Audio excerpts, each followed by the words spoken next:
She thought she could have a black man removed from first class with just a few carefully chosen words, until he calmly reached into his pocket and flashed his FBI badge. Patricia Langford strolled through Dallas-Fort Worth International Airport, her designer carry-on gliding smoothly behind her. She had taken this flight route countless times before. Dallas to Washington, D.C., first class, the only way she ever traveled. Everything about air travel felt predictable to her. The priority boarding, the complimentary champagne, the hushed conversations between professionals. She expected comfort and exclusivity. So when she approached her row and saw a black man in a crisp navy blue suit already seated beside her, her steps faltered. He had an air of quiet confidence, his laptop open, eyes scanning the screen as if he were reviewing something important. Patricia's lips pressed together. She set her designer tote down with a little too much force and took her seat, barely masking her displeasure. First class wasn't supposed to be like this. The man beside her, Daniel Stokes, barely acknowledged her. He was focused, typing effortlessly, absorbed in his work. The glow from his laptop reflected against his dark skin, highlighting the sharp angles of his face. He had the composure of someone who belonged here. Patricia, however, wasn't convinced. She inhaled sharply through her nose, shifting in her seat. Her purse accidentally nudged his armrest. No reaction. She sat up straighter, glancing around as if expecting a flight attendant to notice this mistake. Then she took it a step further. She leaned slightly toward him, just enough to make her presence known. "Excuse me," she said, her voice carefully polite. "Are you sure you're in the right seat?" Daniel didn't even look up. "Yes." That was it. No elaboration, no explanation. She cleared her throat, glancing around again. This time she caught the eye of a flight attendant, Emily Jacobs, a young woman in her early 30s who had been assisting passengers a few rows ahead. Patricia lifted her hand slightly, signaling Emily over. Daniel sighed. Subtle, but noticeable. Emily approached with her usual professional smile. "Is everything all right, Ma'am?" Patricia forced a small chuckle, shaking her head as if she found the situation amusing. "I think there's been a little mix-up. I believe this gentleman is in the wrong seat." Emily glanced at Daniel, who finally paused his typing and looked up. His expression was unreadable, but there was something in his eyes. Not surprise, not confusion. Something else. Emily pulled out the passenger manifest from her tablet, quickly scanning the seat assignments. "Actually, Mr. Stokes is in his correct seat," she said politely. "Your ticket says 2A, and he's in 2B." Patricia blinked. Her fingers tightened around the edge of her armrest. "That's odd," she said, forcing a laugh. "Are you sure?" I just assumed." Emily smiled, already sensing where this was going. "I'm sure, Ma'am. Everything looks correct." Patricia's face twitched. Her carefully controlled expression wavered for a fraction of a second before she smoothed it over with a tight-lipped smile. "Well," she exhaled, "I suppose mistakes happen." She turned back toward the window, but she wasn't done. Not even close. Daniel, meanwhile, had already gone back to work. Emily hesitated for a second, sensing the tension, then gave Daniel a quick nod before stepping away. But Patricia was stewing. Her fingers tapped against her knee. Her breath was shallow, eyes darting toward the flight crew, then back to Daniel. He wasn't reacting. He wasn't explaining himself or offering any reassurances. He wasn't playing into the little game she had expected him to play. That made her angrier. She wasn't the kind of woman to let things slide.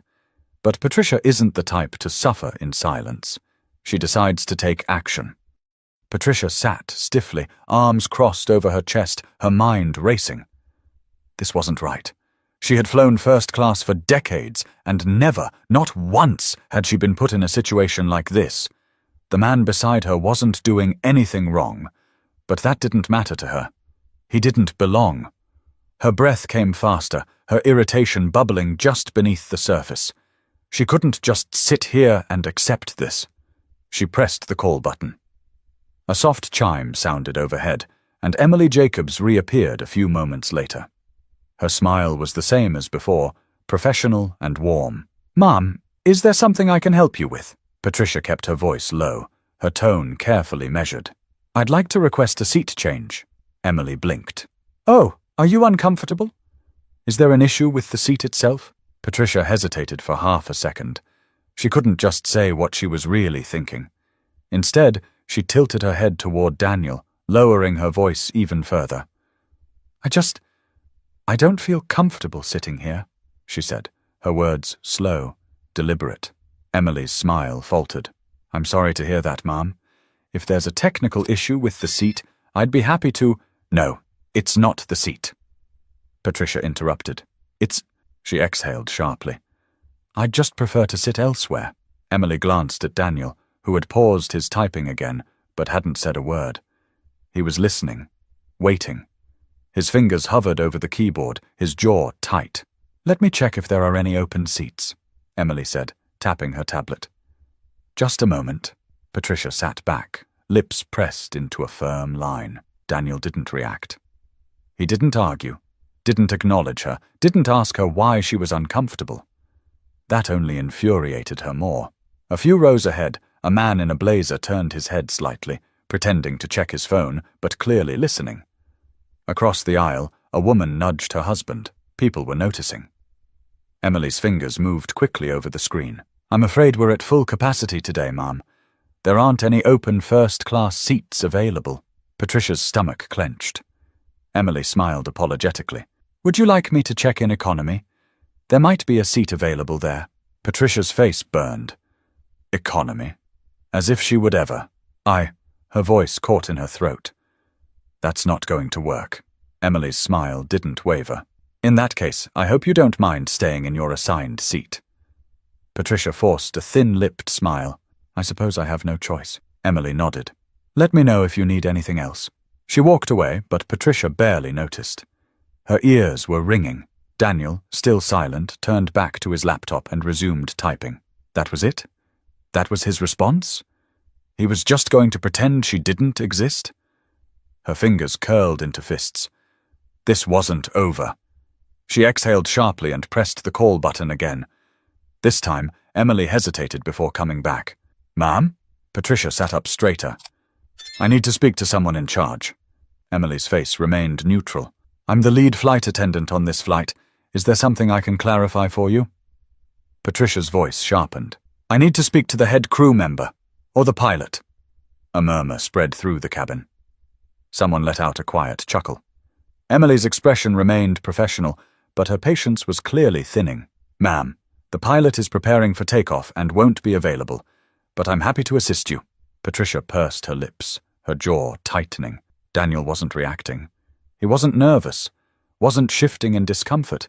It was like he had done this dance before. She lowered her voice again. "I don't feel safe." That changed everything. Emily's smile dropped. Her body stiffened. Daniel stopped typing. Across the aisle, a middle-aged man wearing a Bluetooth earpiece muttered, "Here we go again." Emily straightened up. "I'm sorry, Ma'am, but can you clarify what you mean?" Patricia folded her hands neatly in her lap, tilting her head slightly.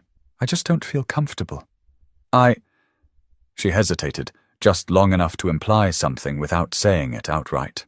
"I don't want to be difficult, but I think it would be best if someone else took this seat." Daniel closed his laptop. This time, he looked her directly in the eye.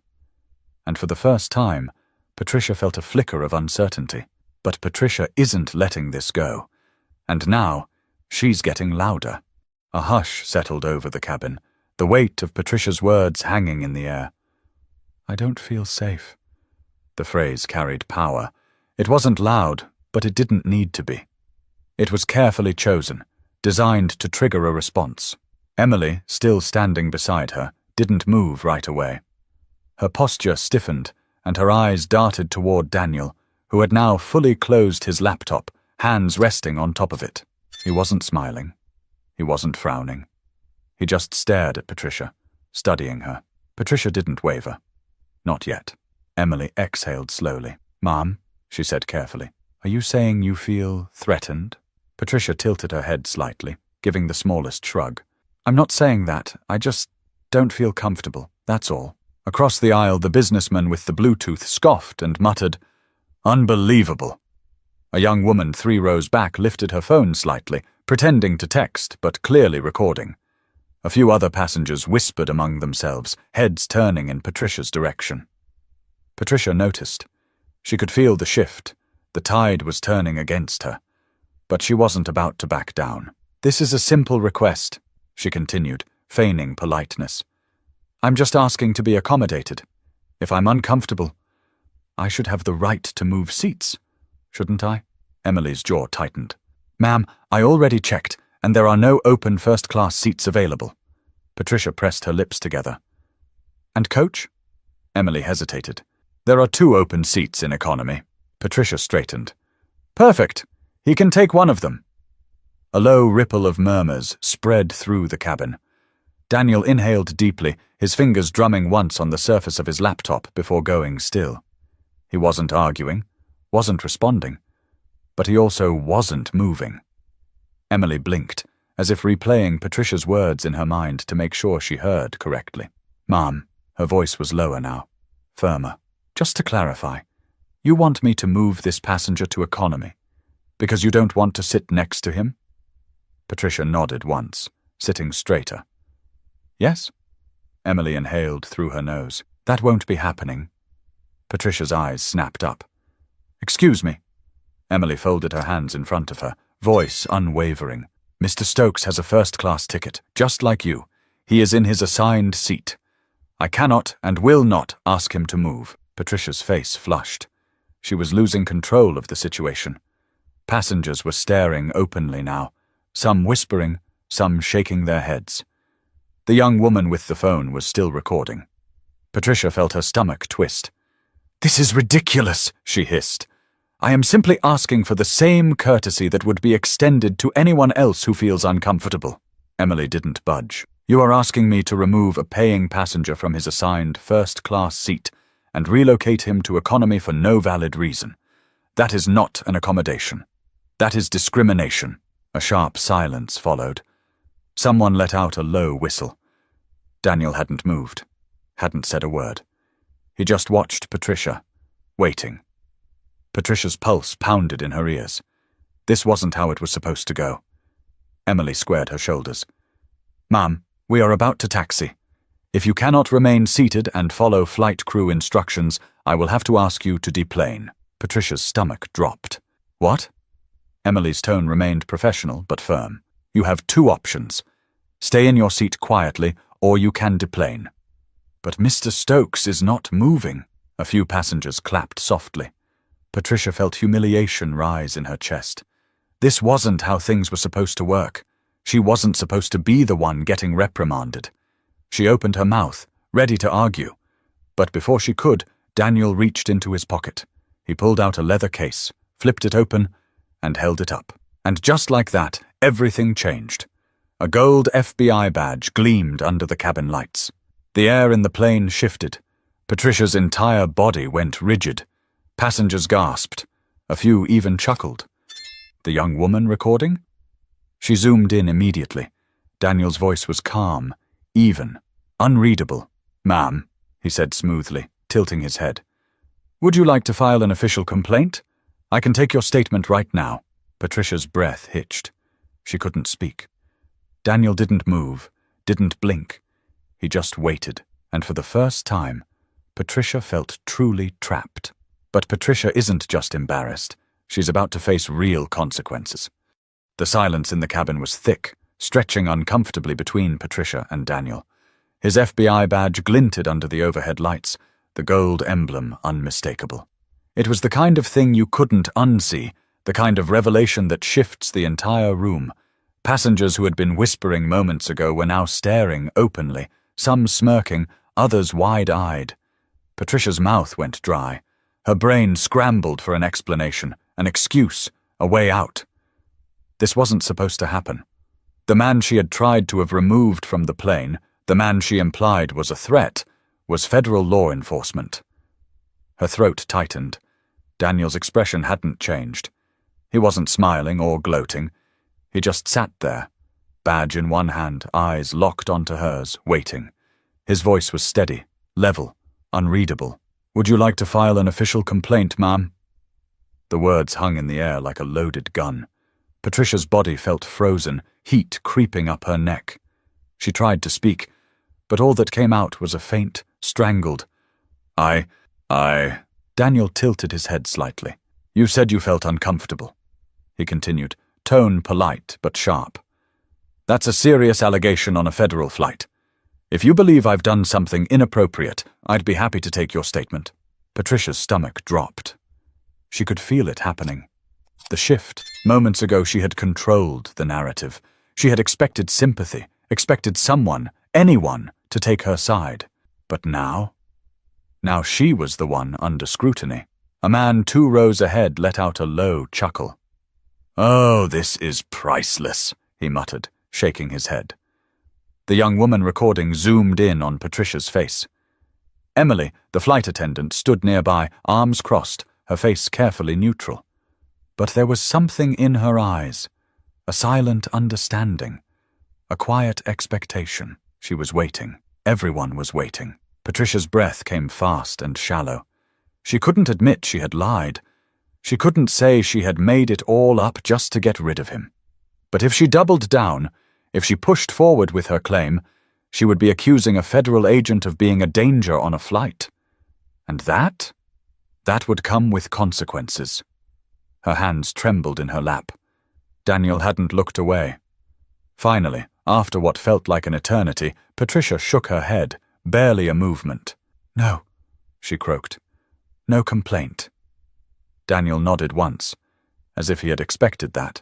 Slowly he closed his badge, tucked it back into his jacket, and reopened his laptop. Just like that, it was over. At least, for him. For Patricia. The nightmare was just beginning. A few passengers murmured their approval, a couple even clapped softly. The businessman across the aisle smirked and went back to his newspaper. The young woman with the phone. She was already typing. Patricia could feel her heart pounding. She wanted to melt into her seat, to disappear, to go back in time and undo the last 10 minutes. But there was no undoing this. She had embarrassed herself publicly. She had been exposed. And worse, people had seen it, recorded it. Her eyes darted around the cabin, searching for an ally, someone who might offer a sympathetic look. No one did. Even Emily, the one person who had been patient with her, had lost the warmth in her expression. Patricia swallowed hard. She wanted to argue, wanted to say something to regain control. But she knew, deep down, there was nothing left to say. The flight wasn't even off the ground yet, and somehow she had already lost. But Patricia isn't just embarrassed. She's about to face real consequences. Patricia sat rigidly in her seat, staring straight ahead. Her breathing was shallow, her face burning. This wasn't just embarrassment. This was humiliation. Daniel had already moved on. He had flipped his laptop open again, fingers tapping calmly on the keyboard. It was as if she didn't exist. The rest of the cabin, however, they hadn't forgotten. Across the aisle, the businessman with the Bluetooth smirked to himself. The woman recording had stopped typing, but her phone was still angled slightly upward, as if waiting for Patricia to react. Even the flight attendants, the ones who were supposed to be neutral, had a different air about them now. Emily, the lead flight attendant, stood nearby, watching. Patricia felt it all, the weight of the stairs, the quiet judgment in the air. She had miscalculated. Badly. Her fingers twitched in her lap, her heart hammering. This wasn't just some minor misunderstanding she could smooth over with a forced laugh and a dismissive wave. She had tried to have an FBI agent removed from his seat. On camera. The implications were settling in now, heavy in her chest. Her mouth was dry. Emily finally stepped closer, her tone still polite, but no longer soft. "Ma'am," she said, keeping her voice low, "I need to confirm that you're okay to remain on this flight without further disruption." Patricia stiffened. A handful of passengers glanced over, pretending not to eavesdrop, but absolutely listening. She wanted to snap, wanted to demand why she was the one being treated like the problem when all she had done was express discomfort. But Daniel's badge had changed everything. She was trapped now. The power she thought she had? Gone. She forced her lips into what she hoped was a calm expression. I'm fine. Emily's gaze lingered. Then slowly she nodded. I'm going to hold you to that. Then she turned and walked away. Patricia exhaled shakily, clenching her hands together in her lap. It was over.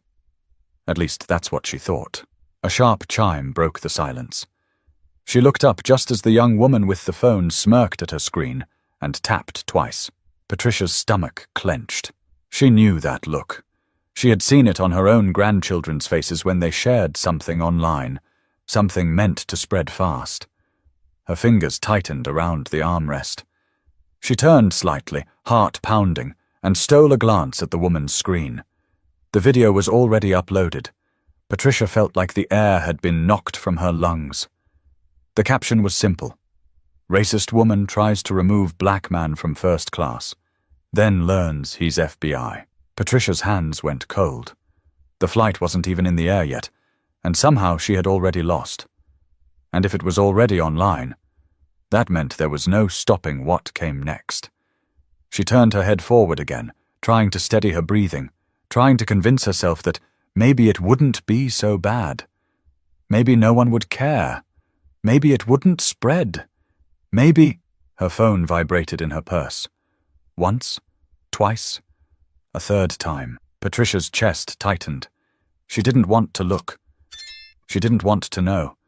But her hands moved on their own, digging into her bag, fingers wrapping around the device. She pulled it out and her stomach dropped.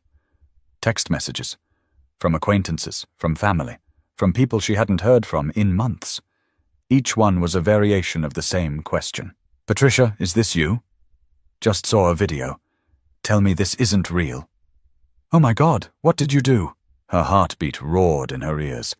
She swiped open her browser with trembling hands and tapped on Twitter. It took less than a second. Her name was already trending. The video had been uploaded less than 5 minutes ago. And yet, it had already been viewed over 20,000 times. And the comments? They were pouring in. Patricia's vision blurred as she read the first few. Karma is real. This lady really thought she could get away with it? Hope she enjoys the internet roasting she's about to get. Patricia's breath hitched. Her world wasn't just collapsing. It was burning. And for the first time, Patricia realized there was no coming back from this. But what happens after the flight lands is beyond Patricia's worst fears. Patricia gripped her phone so tightly that her knuckles turned white. The cabin noise faded into the background, drowned out by the pounding of her own pulse. She could barely breathe. The video was still spreading, the view count ticking higher every time she refreshed. 30,000 views, 42,000, 61,000. It wasn't slowing down. She blinked rapidly, her mind scrambling for an escape, a way to stop this before it was too late. But it was too late. She swiped down, reading more comments. Imagine being this entitled, LMAO. She really thought she was going to get away with it. The FBI part made my whole day. Instant karma. Expose her name. We need to know who she is. Her chest tightened. She glanced around the cabin, as if searching for a way to reverse time. But nobody was looking at her anymore. They didn't need to. They had seen enough. She shifted in her seat, her whole body rigid. Daniel, still beside her, hadn't moved. His fingers tapped lightly on his laptop keyboard. If he was aware of the video, he didn't show it. He didn't care. And that, somehow, made it worse. Patricia's phone buzzed again. She flinched, then looked down. Her sister. She hesitated, then pressed the decline button with a shaky finger. She wasn't ready for that conversation. She wasn't ready for any of this. The plane had barely even taken off, and yet her world was already collapsing around her. She exhaled sharply, forcing herself to stay calm. She needed a plan, a way to fix this. She could apologize. Maybe that would help. No, that would only fuel the fire. She could ignore it, pretend she hadn't seen the video. No, that was worse. Her mind raced, her thoughts colliding, spiraling. And then the pilot's voice came over the intercom. Ladies and gentlemen, we are beginning our descent into Washington, D.C. The local time is 5:43 p.m. Please ensure your seatbelts are fastened as we prepare for landing. Patricia's heart dropped. Landing. She had been so focused on the chaos inside the plane that she had forgotten what was waiting for her outside of it. She refreshed the video one last time. 97,000 views. Her name was trending. Her hands shook as she stuffed her phone back into her bag, trying to convince herself that she could still get ahead of this. That maybe, just maybe, it wouldn't be as bad as she thought. But Patricia still hopes the storm will pass until she turns on the news. Patricia practically bolted off the plane the second the doors opened. She ignored the side glances, the quiet chuckles, the unspoken judgment hanging in the air. She just needed to get out. But as she hurried into Reagan National Airport, her pulse skipped at what she saw waiting near baggage claim. A cluster of reporters. Not a huge crowd, not yet. But enough. A woman in a navy blazer held a microphone near her lips, reading from her phone as a cameraman filmed her. The now viral video shows an unidentified woman attempting to have an FBI agent removed from first class, citing discomfort. The clip has gained over 1 million views in just a few hours. Patricia stopped breathing. 1 million? That was impossible. She turned her head quickly, praying they hadn't seen her. But one of the reporters locked eyes with her. The woman's face lit up. Wait, that's her! Patricia spun on her heel, panic spiking in her chest. She could not be seen like this. She moved fast, her heels clicking sharply against the tile floor. She needed to get to the exit. Now. But her phone buzzed violently in her purse. Texts, missed calls, alerts. She couldn't outrun it. She shoved past a group of travelers, her breath short, her hands clammy. She barely made it to the curb before her name was shouted behind her. Ms. Langford, do you have a response to the video? She winced. She hadn't even realized her name had been released yet. A taxi slowed near the curb, and she nearly threw herself into the back seat. Go, she snapped at the driver. Now! He raised an eyebrow, but pulled away from the curb without a word. Patricia pressed her hands to her temples, eyes squeezed shut. 1 million views. Her stomach churned.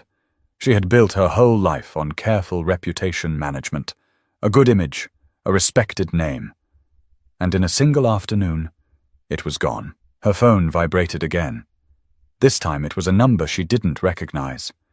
She stared at it, heart hammering. Then, just before it went to voicemail, she swiped to answer. Hello? A brief silence. Then a clipped voice. Ms. Langford, this is James Rollins, chair of the Marston Foundation. I assume you're aware of the situation. Patricia's mouth went dry. She had been on the Marston Foundation board for years, a charity that prided itself on its progressive image, inclusivity, and ethical leadership, and she already knew what this call was about. She swallowed. James, we're going to need you to step down, he interrupted. Immediately. Patricia stared blankly ahead. It wasn't a request. It was an order. Her pulse drummed in her ears. But this is being taken out of context. The board disagrees. His voice was flat. Final. We'll issue a public statement by morning. We expect your resignation by then. A sharp beep. He had hung up. Patricia lowered the phone slowly. Her career was over. Her reputation was gone. And the worst part? No one cared about her explanation. They had seen the video. And the video was enough. She let out a shaky breath. This wasn't something she could control. This was something she had done to herself. And now, she had to live with it. Meanwhile, Daniel Stokes hadn't even spared her another thought. By now he was probably in a meeting, completely unbothered, his life untouched. Because for him, this had been just another Tuesday. If this story made you think, don't forget to subscribe for more gripping real-life scenarios.